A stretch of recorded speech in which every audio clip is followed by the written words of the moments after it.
সাজাইয়া দে আমার তোমার আই সাথে পালকিতে সাজাইয়া দে। আমার মুরব্বী বাবারা মা বলবেন, এই যুবকটা কি বলে হুজুর, মদিনার সেই মেয়েটা যখন ইন্তেকাল করছে, মদিনার লোকেরা আপনজনেরা তাকে গোসল দিছে, তাকে সাদা কাফনের কাপড় পরায়া পাক পবিত্র হইয়া যখন ওই গুরুস্থানের মধ্যে রেখে আসছে, আমি অপেক্ষা করতেছিলাম কখন রাত হবে, মানুষ ঘুমিয়ে পড়বে, আমার অভ্যাস অনুযায়ী কাফনের কাপড়টা ছিনে নিব। রাত্রে যখন গভীর হয়েছে, গভীর হওয়ার পরে যখন মানুষ ঘুমিয়ে পড়ছে, আমি আমার আগতার স্বভাব অনুযায়ী কবরের পাশে গিয়া কবরটা খনন করলাম, কবরের ভিতরে নামছি। আমার শরীরে কোনো গুনার দাগ লাগে নাই, আমার শরীরে কোনো গুনার দাগ লাগে নাই, আমার শরীরে কোনোদিন নাপাকি গুনার দাগ লাগে নাই। আমার আপনজনেরা আমাকে পাক হইলে কবরের মধ্যে রেখে গেল, আমি মৃত লাশ।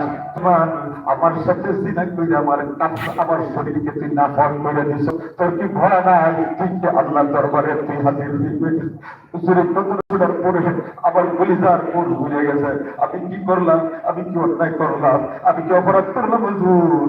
এই যে অন্যায় করছি আমার গুনাহ মাফ হইবে কিনা? নবী ডাক দেয়া বলে, ধমক দেয়া বলে, আরে নাফরমান, তোর মাপ নাই, তোর ক্ষমা নাই, আমার কাছ থেকে দূর হয়ে যা। তুই কি করে গুনাহ করছস, নাফরমানি করছস? হুজুর এই কথা যখন এই বাবার যুবকটা নবীর সামনে বলছে, নবী যখন ধমক দিছে, যুবকটা একটা দম দিয়ে এবার মদিনার পাহাড়ের ভিতরে ঢুইকা পড়ছে। মদিনার পাহাড়ের ভিতরে ঢুইকা দিনের বেলায় এই পাহাড়ের ভিতরে একা একা কান্নাকাটি করে। রাত্রে যখন গভীর হয়ে যায়, দুনিয়ার মানুষ ঘুমিয়ে পড়ে, দুনিয়ার বাদশাহ, দুনিয়ার রাজা, দুনিয়ার চৌকিদার, দুনিয়ার জমিদার, দুনিয়াবাসী তাদের জানালা, তাদের দরজা, তাদেরকে গুলি সুন্দর করে লাগায় যখন ঘুমায় পড়ে, মালিক রহমতের দরজা খুলে দিয়ে মন থেকে ডাকতে থাকে, এরা আমার বান্দারা, তোদের কি প্রয়োজন? আমি আল্লাহর কাছে চা, আমি তোদেরকে দিয়ে দিব।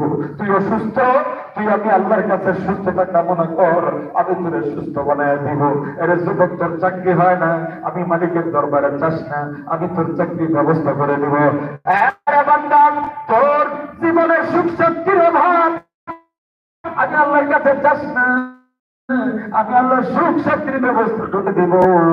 কবি বলেন, বকিয়া হাবিবা কাম তানামু, বকিয়া হাবিবা কাম তানামু, আল আশিক ওয়াল মাশিক লা ইয়ানামু।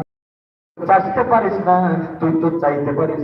চাওয়া লাগে, কোন দরবারে চাওয়া লাগে, দরবারে চাওয়া লাগে, কখন চাওয়া লাগে, তুই তো চাই। আরে বান্দা, আমার কাছে চাস, আমি দিয়ে দেই। আল্লাহ রাব্বুল আলামিন রহমতের দুনিয়া খুলে, রহমতের দরজা খুলে বান্দাকে যখন এই প্রত্যেক ঘর থেকে বের হইয়া গাছের নিচে আল্লাহর কুদরতে তাই বলে, আমি গুনাহগার, তুমি তো গফফার, আমি নাফরমান, তুমি তো রহমান। জানিয়া না বুঝিয়া গুনাহ করে ফেলছি, গুনার সাগরে পড়ে আবুডুবু খাই, তুমি ছাড়া আমার আর কোনো উপায় নাই। আমি আবু বকরের কাছে আমার গুনাহের কথা খুলে বলছি, আবু বকর শুনছে না। উমরের কাছে বলছি, উমর শুনছে না। তোমার নবী, তোমার হাবিবের কাছে গেছি, আমি সব দুঃখগুলো খুলে বলছি, আমার গুনার খুলে বলছি। তোমার হাবিবের দরবারে আমার জায়গা নাই, আমার দরবার, আমি হাবিবের দরবারে আমার জায়গা হলো না। আমার আল্লাহ ছায়া দেখলাম, তুমি মৌলা ছাড়া আমার আর কেউ নাই, তুমি মৌলা ছাড়া আমার আর কেউ ক্ষমা করে দেওয়া নাই।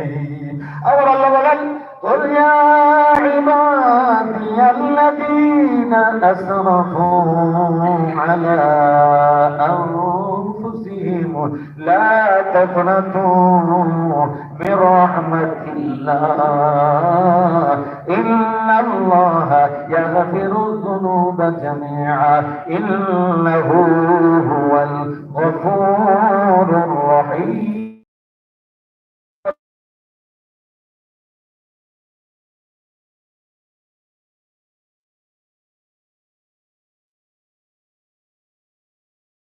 যখন বান্দা কাঁদতেছে, দরজা, রহমতের দরজা খোলা কার? আওয়াজে বলেন কার? দরজা খোলা কার?